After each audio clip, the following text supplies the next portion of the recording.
Les pieds sur l'étrier, Talon en guerre contre l'impunité.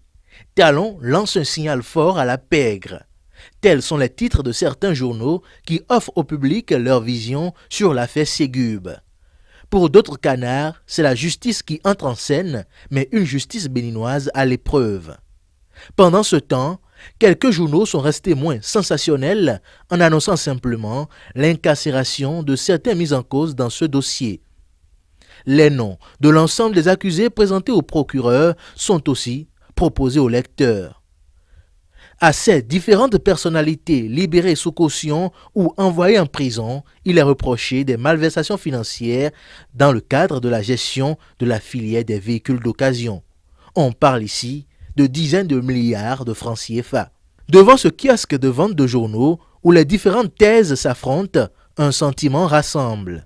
Bon, dans ce dossier Ségube, le sentiment que moi j'ai, c'est que la rupture est en train de faire ce qu'il avait été dit. Et avant, lors des campagnes. Donc, je pense que la rupture est en marche. Et les choses, avant, il y avait l'impunité, mais aujourd'hui, je pense que les choses vont en bon train.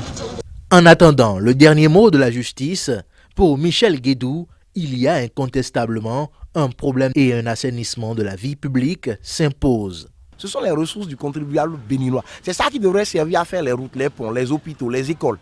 Mais qu'est-ce que ça fait en contrepartie? Ça enrichit quelques citoyens. Donc il y a un problème de morale, sérieusement. Ça, c'est le premier aspect. Le deuxième problème, c'est que la vie publique est à assainir. On ne va pas dans le système public parce qu'on veut voler le peuple. C'est triste. Et les noms qui sont cités, ce ne sont pas les noms de petits gamins de la rue. C'est les noms de personnes qu'on respecte au sein de la cité. C'est des gens qui ont pion sur rue. C'est triste de le dire, mais la vie publique est à assainir. Alors que des voix s'élèvent pour dénoncer une procédure biaisée et des mains politiques, les juges sont invités à la prudence. Si les juges en charge du dossier peuvent se départir des questions d'ordre politique, humaine et sociale et privilégier la nation, parce qu'en réalité nos juges sont mandatés pour servir le peuple et rendre justice au nom du peuple béninois. Donc si nos juges peuvent déjà faire ce travail-là proprement, ça va servir de leçon à d'autres qui vont se dire c'est possible.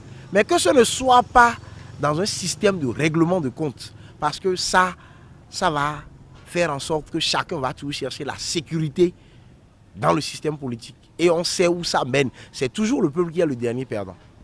Les regards sont désormais tournés vers la justice béninoise pour définitivement situer les responsabilités dans cette affaire Ségube.